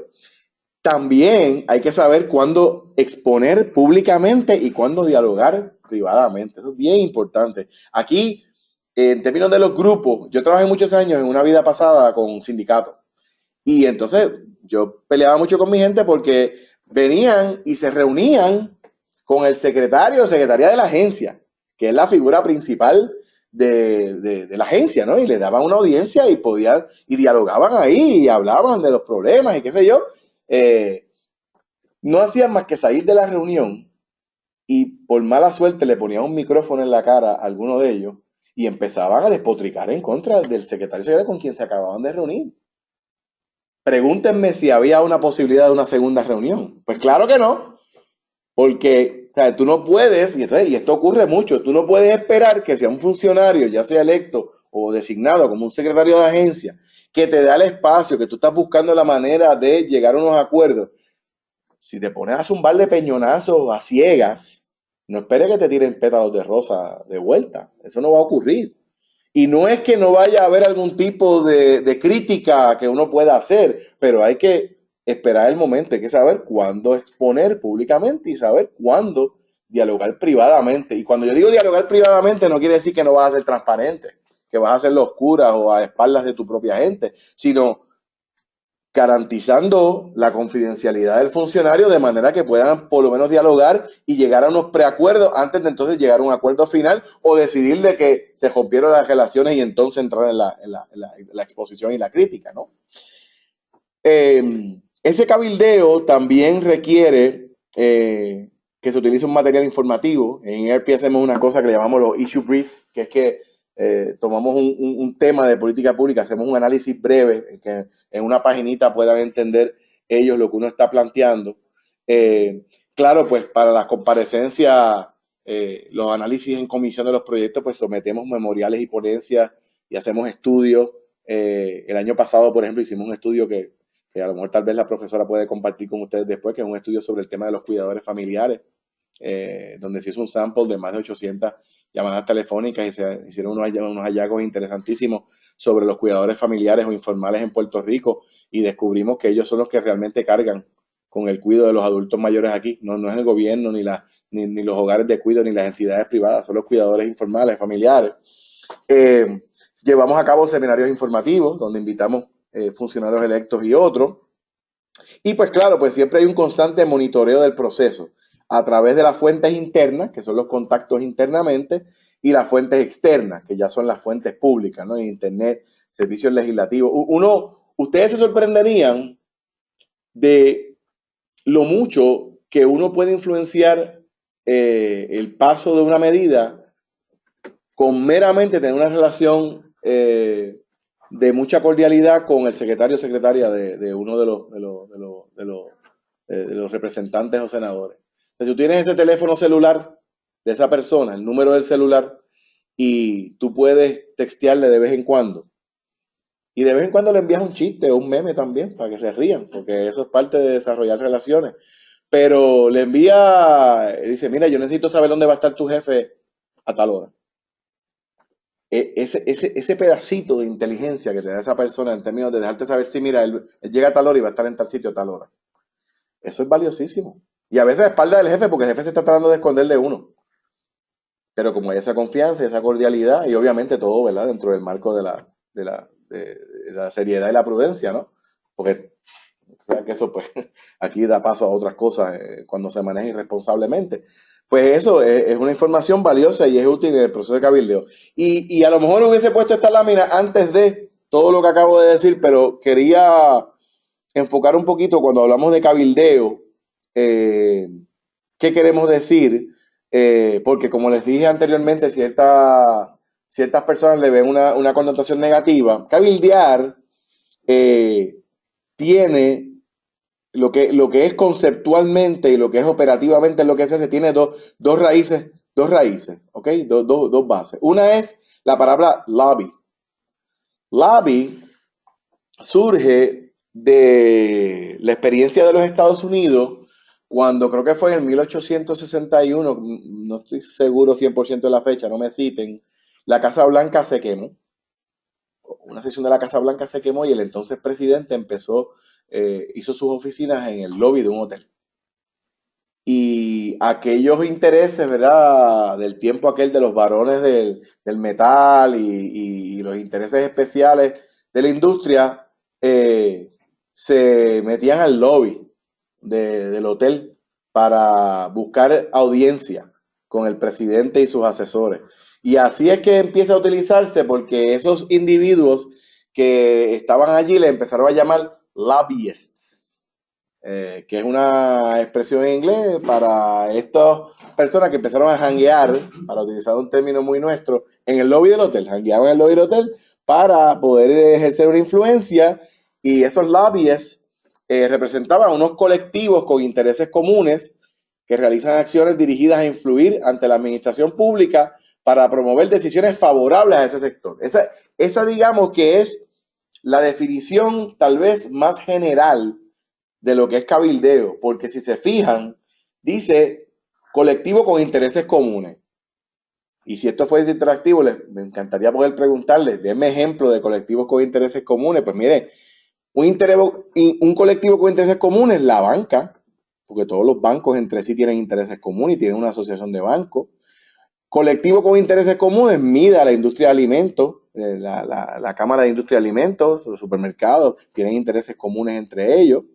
La Cámara de Comercio, son colectivos de intereses comunes, la Asociación de Industriales, ACODESE, las aseguradoras, intereses comunes, pero de igual manera hay otros colectivos con intereses comunes como pueden ser las comunidades de base de fe, las organizaciones comunitarias, la organización LGBT, las mujeres, las personas de origen dominicano, los adultos mayores, las personas que tienen parientes que padecen de Alzheimer's, las personas que tienen hijos con impedimentos, o sea, todos esos también son colectivos con intereses comunes. Lo que pasa es que históricamente, desde los tiempos del lobby del hotel, pues hay intereses que han sido más efectivos por razones de negocio de hacer ese lobby, pero lo que hemos visto en años más recientes es que esa práctica de influenciar y de buscar algún tipo de promover decisiones favorables al sector que sea, pues se ha masificado también. Cabildear, porque usted me preguntará, pero ve acá, si surge del lobby de Estados Unidos, ¿por qué no le llamamos vestibuleo? O vestibulear en vez de cabildear. Pues no, porque en la cultura nuestra hispanohablante, recordarán para los que les gusta la historia, ¿no? del cabildo español, que era la unidad de gobierno civil a nivel de cada localidad, es un concepto relacionado con la participación de la sociedad en los asuntos públicos, y el cabildeo, como ha evolucionado el término, logra que un número mayor de grupos representativos participen en los procesos. En ese sentido, el cabildeo promueve la democratización de las decisiones públicas. ¿Okay? Y esa obviamente, pues ya, si se fijan, ya no solamente es lo que era lobby desde el punto de vista de influir para promover una decisión favorable a ese sector, sino que ahora estamos hablando de cosas mayores. ¿Se acuerdan de la flecha que hablamos al principio? ¿Cómo la cosa va en aumento? Pues mira, si tú trabajas ese cabildeo en una forma proactiva, en una dirección positiva hacia la sociedad, pues puede ser una manera de promover la democratización de las decisiones públicas. Quería señalar que en materia de estas definiciones de cabildo, cabildear, esta información sale del internet de una asociación que hay en México, de cabilderos, de especialistas del cabildeo. Así que no solamente se está trabajando a nivel de Estados Unidos, sino a nivel de Latinoamérica. Y de hecho, curiosamente, ha habido unos adelantos tremendos que se han gestado en Latinoamérica en este tema. Quería ilustrar esto con un ejemplo porque usted, si desarrolla estas destrezas y usted se convierte en un cabildero o cabildero efectivo, usted puede representar un poder mayor que muchas personas que trabajan cerca del poder. Miren este ejemplo. John F. Kennedy dijo, los lobistas o cabilderos me hacen entender un problema en 10 minutos mientras que mis asesores tardan 3 días. Porque el cabildeo involucra lo que los amigos de la Asociación Nacional de Profesionales de Cabildeo, PROCAP de México, dicen que es una técnica y un arte. Técnica, y miren, a mí no es que yo menosprecie el español nuestro como los puertorriqueños, pero disfruto mucho escuchar el español de otros países porque se nota que tienen su propia connotación y los mexicanos pueden ser, mejor dicho, pueden usar muy elegantemente el español. No que nosotros no, pero me disfruto de ver cómo ellos hilvanan estas oraciones.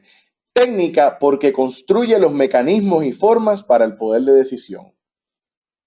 ¿Ok? Eso es una oración corta, pero con mucho contenido.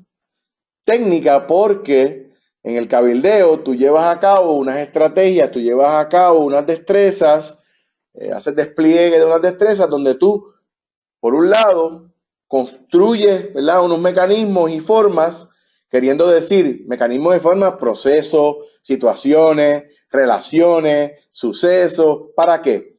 Pues para influenciar el poder de decisión. Y arte también es un arte porque desarrolla habilidades para lograr un diálogo informativo, que no es otra cosa que decir que hay un cierto dote artístico que hay que tener para uno, o sea, dote creativo, quiero decir, para uno poder relacionarse con la gente y saber, y eso es lo que en nuestra sociedad hablamos de decir que uno tiene ángel, ¿no? Ustedes lo han escuchado, esa persona tiene ángel para relacionarse con la gente. Y entonces, por ejemplo, yo, por ejemplo, tengo la costumbre de que cuando llego a una fiesta, y esto para mí, digo, y discúlpeme que estoy usando un ejemplo personal mío, a mí no me gusta hablar de mí en ese sentido, pero es que he descubierto en mí unos comportamientos que tienen que ver con mi trabajo como cabildeo, pero pues influyen en mi vida personal. Y es que yo llego a una fiesta y yo me presento a todo el mundo. Y yo le doy la mano a todo el mundo en la fiesta. Y en mi casa piensan que estoy loco, porque dicen, pero venga, aquí tú estás cogiendo para algo, una campaña, porque eso es lo que piensa la gente. ¿Para qué está corriendo? Pero es porque uno se convierte en un instinto, ¿no? Lo mismo la cuestión de escuchar, porque uno piensa que el cabildeo es solamente sobre hablar y comunicar, pero comunicar también es escuchar. Y a veces es más escuchar que hablar porque tú tienes que saber, y sobre todo cuando estás, por ejemplo, porque miren, muchos funcionarios electos, muchos, como llamamos nosotros los políticos, hay políticos que no dejan hablar a uno, porque ellos lo saben todo.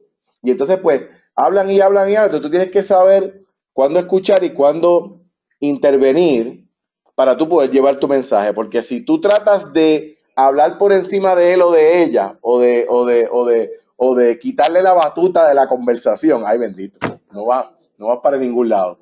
Así que dicen los amigos de la PROCAP que el cabildeo es el proceso de acciones sistemáticas para informar a actores clave o a instituciones.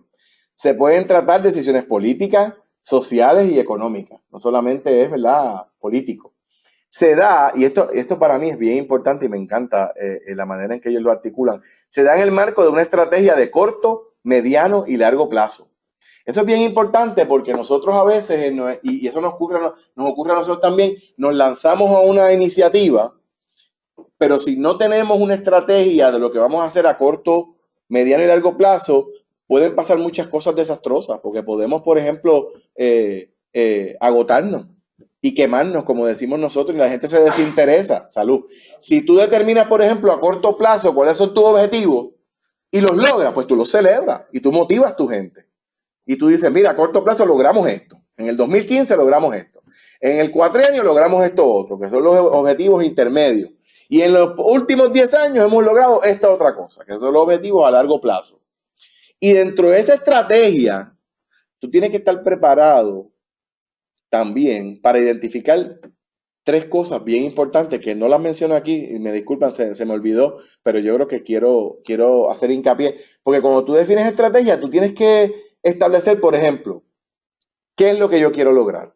¿Cuál es el escenario? ¿Cuál es el escenario victorioso? El escenario que me va a decir a mí, logramos el objetivo. ¿Cuál es la victoria? En ARP nos preguntan mucho, what is the win? What's the win you're going to obtain? ¿Cuál es el escenario victorioso? Pero también tienes que definir el escenario desastroso, que es el de, wow, no solamente no logramos la victoria, sino que nos aplastaron, nos pasaron el rolo, como decimos nosotros. Pues tú tienes que definir qué es lo que queremos que pase y qué es lo que queremos que absolutamente no pase, o qué es lo que no queremos que pase. Y tercero, y más importante, tienes que definir los escenarios intermedios. Porque a lo mejor no vas a lograr la victoria, pero a lo mejor tienes que lograr unos escenarios intermedios. Por eso es que me molesta tanto el sonsonete ese de lucha sí, entrega no. Porque no quiere decir que si no derrotaste lo que tú querías derrotar, perdiste, no. Tal vez logras algo intermedio, pero para poder hacerlo tú en la estrategia tienes que definir de antemano esos escenarios, si quieres ser efectivo. Por último, otra expresión que me gusta que utilizan los compañeros de la PROCOP es, en palabras sencillas, que es un cabildero. Un cabildero es un articulador, una articuladora de ideas y de mensajes. Ok, habiendo dicho eso del cabildeo, vamos a hablar un poquito de auditoría de cumplimiento. Auditoría de cumplimiento es una manera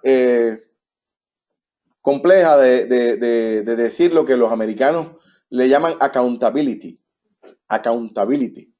Y fíjense qué curioso, en el español no hay una traducción literal de accountability. ¿Por qué será? ¿Será que no tenemos accountability en nuestro idioma? Yo espero que no, pero no lo hay. ¿O será algo que se lo inventaron los amigos del norte, accountability, o los ingleses, qué sé yo? Pero no lo hay. Así que hablamos de auditoría de cumplimiento. ¿Cómo tú aseguras que las medidas que se están propulsando no se cuelguen, en primer lugar, mientras están en el proceso legislativo, no queden guindadas en alguna comisión o en alguna etapa del proceso?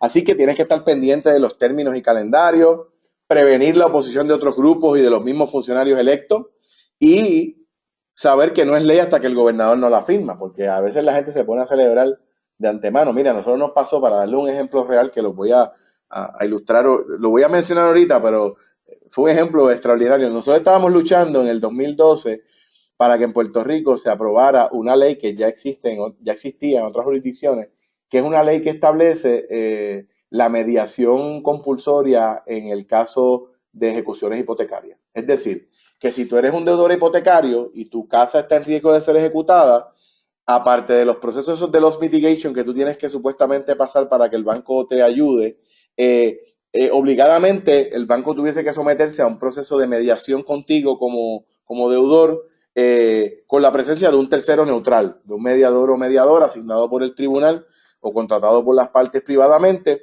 para buscar soluciones, porque realmente el defecto, y esto no lo digo yo, esto lo dicen las estadísticas, el efecto del loss mitigation en Puerto Rico, o sea, en Puerto Rico en el 2011 se ejecutaron 4.500 propiedades residenciales, 4.500 hogares, eso es un montón de hogares. Y entre el 2008 y el 2012 se habían ejecutado más de 20.000. No propiedades eran más, hogares residenciales. Y AARP pues había visto que en otras jurisdicciones la mediación compulsoria había mostrado que se habían reducido en algunos casos drásticamente, en otros casos significativamente, la cantidad de ejecución. Así que nosotros apoyamos una medida que se había radicado en el Senado a esos efectos.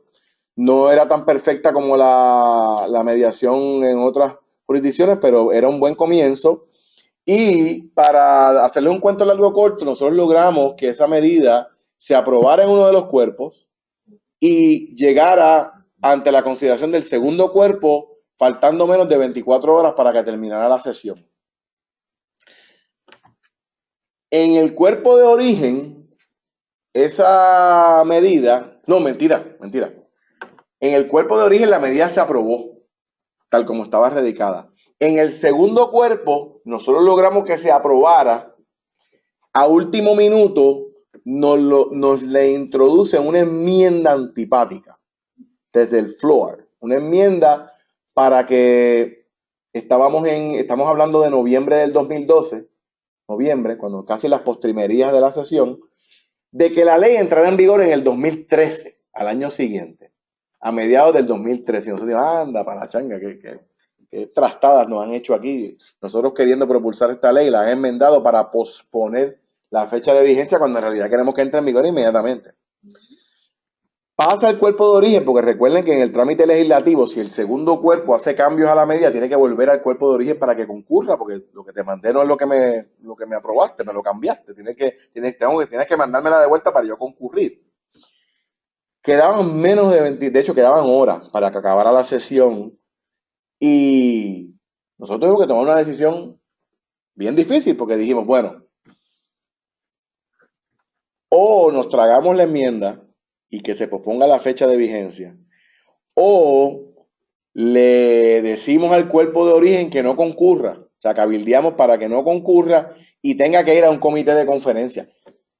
De repente nos damos cuenta que precisamente con esa segunda estrategia es que estaban contando los que introdujeron la enmienda venenosa en el segundo cuerpo. Ellos estaban contando con que nosotros dijéramos, ¡ah! Lucha sí, entrega no, queremos el proyecto para ahora, no lo queremos para después, así que cuerpo de origen no concurra, para que entonces la medida tenga que ir a comité de conferencia. Oye, si esa medida iba a comité de conferencia, se iba a acabar la sesión y se iba a quedar guindada la medida. Así que le hicimos una trastada a la oposición que yo jamás y nunca se hubiesen imaginado. Exigimos al cuerpo de origen que concurriera. Y el cuerpo de origen, ok, concurrimos y concurrió y se aprobó el proyecto. Y entonces los que habían presentado la enmienda venenosa, que estaban contando con que entonces nosotros brincáramos como tigres y le cayéramos encima al cuerpo de origen para que no concurriera. Y fue curioso porque miembros del cuerpo de origen nos decían, pero ¿cómo? ¿Ustedes quieren que concurramos? Pero si esto retrasa la implementación. O sea, sí, retrasa la implementación, pero es la diferencia entre retrasarla 6 meses o 6 años más. Pues claro. Así que eso es un ejemplo de auditoría de cumplimiento y cómo, ¿verdad? A veces hay que perder a corto plazo para ganar a largo plazo. Y claro está, pues velar que las leyes aprobadas se cumplan, que es lo que hablamos ahorita de la importancia de que la sociedad civil esté envuelta en todas las etapas, política pública, implementación, resultados, etcétera. Nosotros, por ejemplo, y la voy a mencionar ahorita, abuelo de pájaro, la ley de calles completa. Pues aquí se aprobó una hermosa ley para establecer la política pública de que las calles en Puerto Rico fueran accesibles no solamente a los vehículos, sino a los peatones, a los adultos mayores, a las personas con impedimentos, etcétera, etcétera. La realidad no ha cambiado. Pero, como nosotros hemos estado encima de ese issue, pues, y les digo, pues a veces uno hace tantos esfuerzos y lo que logra pues es más limitado, pero para darle un ejemplo, no sé quién de ustedes ha transitado últimamente por la avenida Domenech, que aquello allí es una jungla de cemento en términos de los vehículos, es prácticamente un brazo del expreso. Pero, por ejemplo, AARP, en esto de las calles completas, insistimos tanto y trabajamos bien de cerca con el alcalde anterior de San Juan y luego con la nueva alcaldesa que fue electa y logramos que establecieran un trolley en la Domenech. Que uno dirá, pues, tú sabes, algo es algo, pero sí, algo es algo. Y realmente se estableció ese trolley, porque obviamente usted sabe que los funcionarios electos cuando van a anunciar las cosas, pues es de la bondad de ellos que salen las cosas que se hacen. Esa comunidad, el Vedado, Domenech, Valdrí, ellos se organizaron y fueron los que hicieron ese reclamo a base de la ley de calles completas para que se lograra ese trolley, el San Juan Conecta ese que hay ahí, que se logró a través de que fue la comunidad. Claro está, y suele suceder cuando el funcionario electo se pone allí en la conferencia de prensa, no le da las gracias a nadie en términos de eso, pero no importa, porque la comunidad como quiera está agradecida a sí misma de que hicieron la iniciativa y de que lo lograron. Eso es un ejemplo. También el trabajo colaborativo con las agencias, ¿no? Nosotros, por ejemplo, para la idea de la mediación compulsoria que les mencioné ahorita, hemos tenido que trabajar mucho con la administración de tribunales y con jueces y juezas individualmente, porque la ley, aunque tiene sus defectos, los jueces y juezas han sabido, aquellos que, ¿verdad?, tienen la capacidad de discernir y que les preocupa el tema de las ejecuciones, han podido ayudar a que la ley se implemente adecuadamente. Así que fíjense qué curioso, ya no estamos hablando de allá del legislador, ya estamos hablando de llegar al funcionario que implementa para estar seguro de que implemente y que se logren los resultados deseados. Nosotros, por ejemplo, ustedes verán que ARP, como digo yo, una expresión muy nuestra, no nos casamos con nadie, sino con todo el mundo. ¿Verdad? Según uno comparte con el presidente del Senado actual, pues también tiene que compartir con el presidente del Senado anterior y viceversa en el caso de la Cámara también. Siempre mantener presencia en los procesos. Cuando ven la foto inferior derecha, eso es allí en el hemiciclo. No. Allí en el hemiciclo, en vistas públicas, son ilustraciones, ejemplos. Tenemos un grupo de cabildo y gestión, donde nosotros pues tenemos un grupo de voluntarios que estamos tratando de llevar a otro nivel en términos de adiestramiento. Cada quien tiene que firmar una hoja de compromiso estableciendo el acuerdo de que se van a comportar de una manera no partidista y seguir los principios y todas las cosas que les definí al comienzo de la presentación. ¿Qué hemos aprendido? Pues miren, hemos aprendido que hay que trascender de la protesta a la propuesta. No es que vamos a renunciar a la protesta, pero ciertamente hay que seguir un continuo de trabajo en el cual tú sabes cuál es el momento de explotar y protestar, pero también tienes que saber cuál es el momento de formular propuestas, ¿no? Número 2, hemos aprendido que el identificar y promover asuntos de bienestar común que nos unen aumentan las posibilidades de éxito y que logremos cambios. Porque fíjense, hay muchas causas que son de bienestar común, pero no las sabemos articular de esa manera. Las articulamos como el interés de un grupo. Y ahí ya empezaste mal. Tienes que encontrar en tu causa, en lo que tú quieres propulsar, cuál es el interés común. ¿Cuál es la causa común con otras personas, con otras organizaciones, con la comunidad, con la sociedad? La trampa más grande en el tema de envejecimiento es que muchos grupos que promueven las causas de los adultos mayores las promueven como eso mismo, como causas de adultos mayores, y no conectan a las otras generaciones, que para las cuales es importante también. Yo, por ejemplo, una vez, entre otras cosas que hago, me gusta usar el Twitter de ARP. Y posteamos cosas en Twitter, y hace como 2 años la tenista Mónica Puig llegó bien lejos en un torneo, creo que llegó a octavos de finales, le fue súper bien, fue el mejor año de Mónica Puig, y yo me acuerdo que tiramos un Twitter de felicitaciones a Mónica Puig por la gesta que había efectuado. Y rápido un socio de ARP me cayó arriba por el Twitter diciendo, ¿y por qué ARP tienen que estar felicitando a Mónica Puig? Si Mónica Puig tiene 20 años. Y yo le contesté, ella es nieta de alguien que tiene más de 50 años, ¿verdad? Y eso lo que quiere decir es que tenemos que a veces ver las causas y la conexión intergeneracional. Porque tiene que tener un abuelo o una abuela muy orgulloso por ahí, que sí es socio de ARP. Y la persona del lado allá, que no sé quién es, pero tuitero de eso, pues me dio la razón. Así que hay que identificar y promover asuntos de bienestar común y encontrar dónde está ese common welfare, ¿no? Hemos aprendido que definitivamente es mejor estar adentro que afuera, porque a veces nos obsesionamos. Usted no sé si le ha ocurrido, a mí me pasó tantas veces en mi vida que estábamos en una negociación y, y decíamos, me voy, me molesté tanto que me fui, me paré y me fui. Pues mire, tremenda porquería que usted hizo ahí compararse e irse. Porque de repente le dejaste el espacio a otro y te fuiste, pero uno lo dice con tanto orgullo. Me molesté tanto que me paré y me fui. ¡Pum! Me fui. Y hiciste como que este único acto afirmativo de orgullo que te fuiste. Y de repente estabas afuera. Cuando estabas adentro. Es como el coyote en el correcamino, cuando se le acaba el peñasco y de repente siguió corriendo y estaba en medio de la nada y se cayó, como ocurría en la caricatura. Pues miren, mejor estar adentro que afuera. De hecho, lo ideal es tener gente adentro y gente afuera, para que, por ejemplo, unos puedan criticar y protestar y otros puedan negociar y formular, ¿no? Y claro, tal vez termino como comienzo, que es esencial mantener una postura no partidista y proyectarla en todas nuestras acciones. Porque miren, nuestra sociedad es una que es tan y tan sectaria en ese sentido. O sea, uno, antes de conocer a las personas, uno se preocupa por conocer a qué partido pertenecen o a qué grupo pertenecen o qué representan. Este es el único lugar del mundo. A mí me ha tocado, he tenido la suerte que, por una razón u otra, me ha tocado viajar y visitar.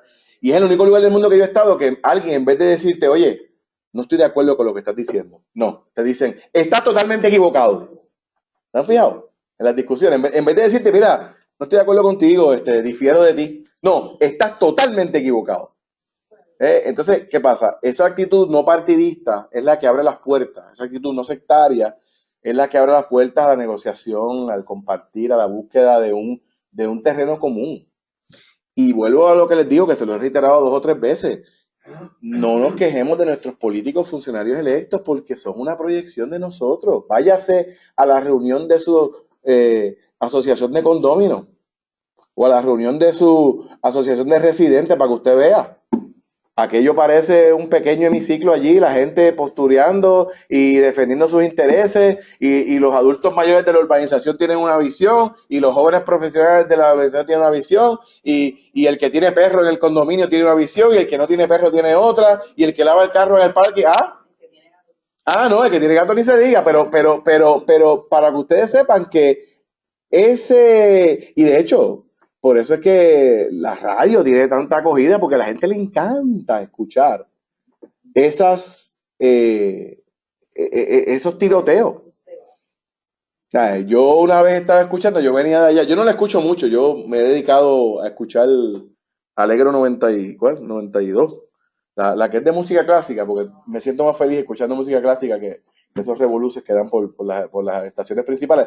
Pero una vez me dio con escuchar un programa de un comentarista muy conocido que es por las tardes, y ese día el comentarista estaba de vacaciones y él es bien cascarrabia, bien controversial, y critica mucho y mancilla reputaciones, es una cosa terrible. Y entonces, ese día le tocó un periodista joven que lo utilizó para más propósitos informativos. Y un programa informativo bien bueno, porque era sobre la cuestión del chikungunya y sobre cómo evitarlo y todas estas cosas. Y yo lo encontré bien informativo. Y llamó a alguien y dice, mire, ¿y fulano cuándo vuelve? Decía, bueno, vuelve mañana, ¿por qué? Porque a los que escuchamos radio no nos interesa escuchar nada de eso educativo que usted está diciendo. Lo que queremos es escuchar a fulano. ¿Lo ve? Somos un reflejo, una proyección. Y ellos de nosotros. Ok, por último, solamente algunos ejemplos de las historias de éxito que hemos tenido. En el 2010, ARP propulsó que se aprobara una ley de reto demográfico para establecer en Puerto Rico el reto que el envejecimiento representaba para la sociedad. Y aunque no lo crean, de allá para acá, por la auditoría de cumplimiento, hemos logrado que la Junta de Planificación tenga un proyecto y tenga una propuesta de cómo ir trabajando con esto del envejecimiento. Así que eso se ha venido trabajando y continúa siendo un work in progress. Y orgullosamente para nosotros, a pesar del cambio de administración, se logró que continuaran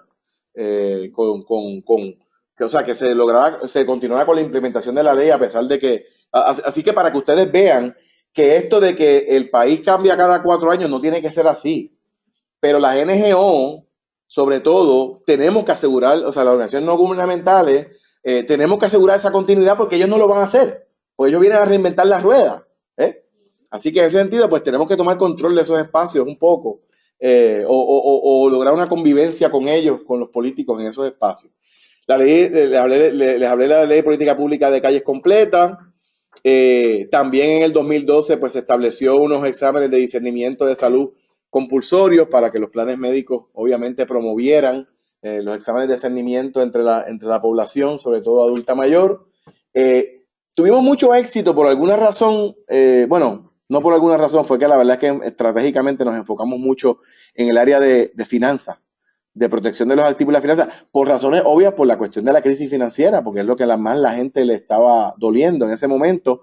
En Puerto Rico antes, de hecho, Puerto Rico fue la última jurisdicción en los Estados Unidos donde, por ejemplo, si usted era beneficiario del Seguro Social y se quedaba sin trabajo, perdón, si usted era beneficiario del Seguro Social y usted tenía un trabajito, ya fuera part-time o full-time, pero usted pues recibía los beneficios y a la vez trabajaba, mi papá y otros que conozco que lo hacen, para complementar sus ingresos, y se quedaba sin trabajo, cuando le llegaba el chequecito de desempleo, le descontaban el seguro social del cheque de desempleo. O sea, le llegaba, prácticamente le quitaban el privilegio de desempleo, porque como ya supuestamente usted recibía seguro social, pues, y eso es lo que se llamaba el Social Security Offset, cuando en realidad son dos fondos distintos, son dos fuentes distintas, y el hecho de que tú recibas seguro social, pues no quiere decir que tú seas un desempleado de segunda categoría, a diferencia de un desempleado que no recibe seguro social. Así que logramos enmendar la ley para eliminar el offset de la ley de desempleo de Puerto Rico.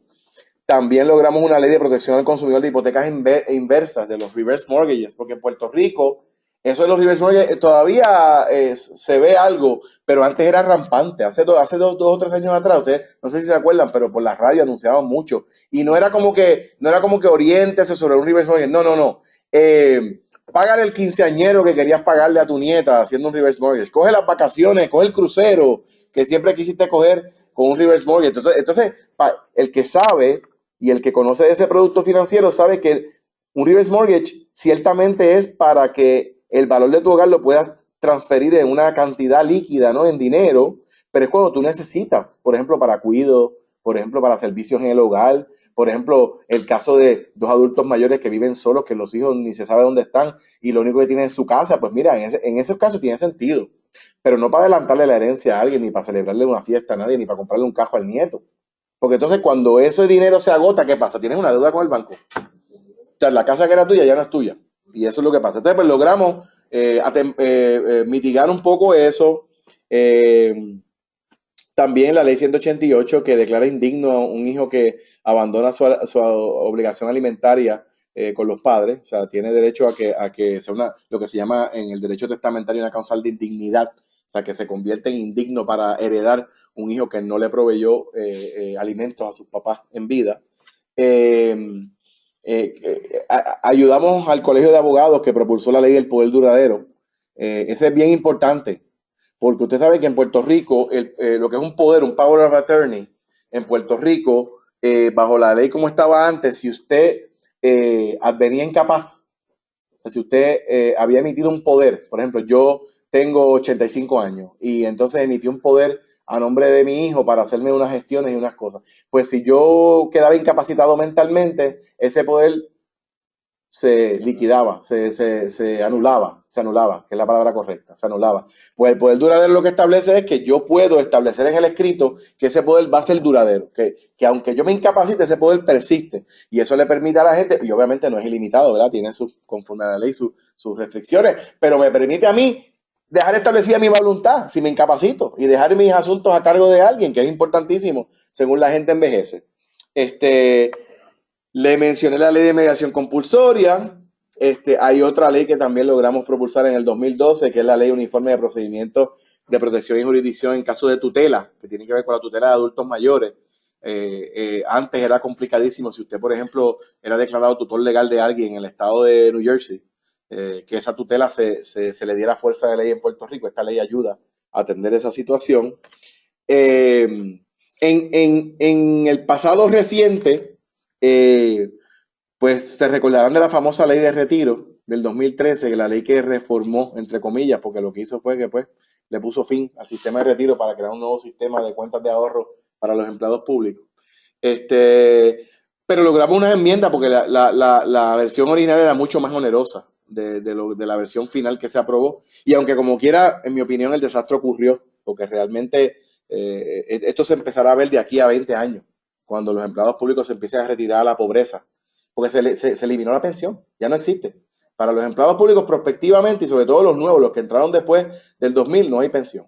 Se acabó la pensión, lo que es una cuenta de ahorro. Y lo triste, que fue lo más que criticamos de esa ley, es que, ok, pues ahora lo que es un 401k, pero si yo me separo del servicio público, déjame coger los chavos y llevármelos. No. Conforme a esa ley, tienes que esperar a que cumpla 65, sobrevivir hasta los 65 para que te toque el dinero que tú acumulaste ahora. Nada, pero pues eso lo peleamos mucho y en verdad, y les voy a ser honesto, porque y lo mencioné ahí porque aquí no quiero tampoco que lleguemos y nos presentemos como lo último en la avenida, porque tenemos nuestras derrotas también, y hay que también mencionarlas, porque de ahí es que se aprende en la experiencia. La reforma energética, nosotros, ustedes no lo han escuchado todavía, pero la reforma energética, porque la reforma energética todavía está en el limbo por el problema terrible que tiene la Autoridad de Energía Eléctrica, pero logramos que, por ejemplo, como parte de la ley, se estableció una oficina independiente de protección al consumidor, o sea, un consumer advocate para la cuestión de energía exclusivamente, porque nos parece que hay unas situaciones bien particulares con la factura de luz, con la falta de transparencia, con el abuso que reciben los abonados de la autoridad en términos de la factura y sobre todo de la falta de transparencia que hay en términos de la autoridad, que es una corporación pública de nosotros, después de todo. Que de hecho saben que si la venden, pues a nosotros nos tocarán las deudas de la autoridad, porque no la van a vender con las deudas, la van a vender los activos. Las deudas, ¿quién carga con las deudas? El pueblo. Así que esa oficina independiente de protección al consumidor, pues esperamos que una vez se implemente, que ya está empezando a coger impulso, pues podamos, y aquí volvemos a la auditoría del cumplimiento. Hemos estado encima de Fortaleza para que nombre la persona y todo eso, y estamos en esa lucha. Tenemos 3 proyectos de ley que estamos propulsando. Uno lo presentó AARP a través de porque recuerden que las entidades no pueden presentar los proyectos, son los legisladores, pero con la ayuda de la representante Lidia Méndez se presentó la ley de capacitación, asesoría y registro de cuidadores, que es para que, por ejemplo, si usted tiene un cuidador familiar o usted es cuidador familiar o informar de un pariente, pues que cuando ese pariente suyo se hospitalice, o esa persona que usted cuida se hospitalice, el hospital tenga la obligación legal de registrarlo a usted como el cuidador, mantenerlo informado, y una vez la persona le vayan a dar de alta, el hospital tenga la obligación de darle a usted el adiestramiento y la capacitación necesaria para que usted pueda llevar a cabo las tareas de cuidado. Y esto suena bonito, pero no solamente es bonito, es práctico, porque por ejemplo las rehospitalizaciones innecesarias le cuestan a Medicare $18 millones al año. O sea, lo que está desangrando Medicare básicamente son las rehospitalizaciones innecesarias, entre otras cosas, además del fraude, que es otra cosa que está también sangrando a Medicare, pero por eso presentamos ese proyecto de ley. Es un proyecto de ley uniforme, o sea, AARP está haciendo un esfuerzo a través de todas las jurisdicciones que representamos gente para que en todas se apruebe una ley CARE, de capacitación, asesoría y registro de cuidadores. También estamos, este no es un proyecto de ley nuestra, pero estamos apoyando que se implemente una nueva ley de enfermería, porque la nueva ley de enfermería lo que pretende es establecer la figura del nurse practitioner, que es una enfermera o enfermero ya con unas facultades profesionales mayores, porque nosotros entendemos que lo que tiene que ver con el cuidado prolongado, la figura del enfermero o enfermera es fundamental. Y esa profesión hay que promoverla, fortalecerla y evitar que se sigan yendo, porque muchos enfermeros y enfermeras se los están llevando para Estados Unidos porque allá hay una demanda también terrible por el envejecimiento de la población. Y aquí en Puerto Rico muchos enfermeros y enfermeras todavía continúan en condiciones de trabajo que no son las más dignas de la profesión. Y por último, precisamente esta mañana estábamos discutiendo con un senador un proyecto de ley que está dirigido a los cuidadores y familiares, porque usted sabe que si usted trabaja en el servicio público, de la licencia de enfermedad que usted acumula, usted tiene derecho a utilizar por lo menos 5 días al año, o mejor dicho, un máximo de 5 días al año para atender un hijo o un pariente que necesita cuidado, su papá, su mamá o su hijo. No así en el sector privado. El sector privado, usted la licencia por enfermedad es para su uso personal. Así que si se le enferma el nene a su papá, usted tiene que mentir y decir que usted es el que está enfermo. Y lo que queremos es que ese lenguaje de la ley de servicio público sea extensivo a la ley 80, a la ley laboral del sector privado, para que los empleados del sector privado no tengan que mentir, puedan utilizar su licencia y se reconozca ese rol que usted lleva a cabo como madre o padre de sus hijos o como cuidador o cuidadora de un adulto mayor. Por último, esto es como una caricatura para tal vez plasmar un poquito el mensaje que estamos tratando de llevar, y es que nosotros ignoramos el poder que tenemos. La gente ignora el poder que tienen. Ese que está a mano derecha, ese es el político, el funcionario electo, el portavoz, el presidente, el que anda en el carro con los biombos por ahí prendidos y no respeta la ley de tránsito. Pues míralo ahí, está al borde del precipicio. Y quien lo tiene ahí somos ¿quién?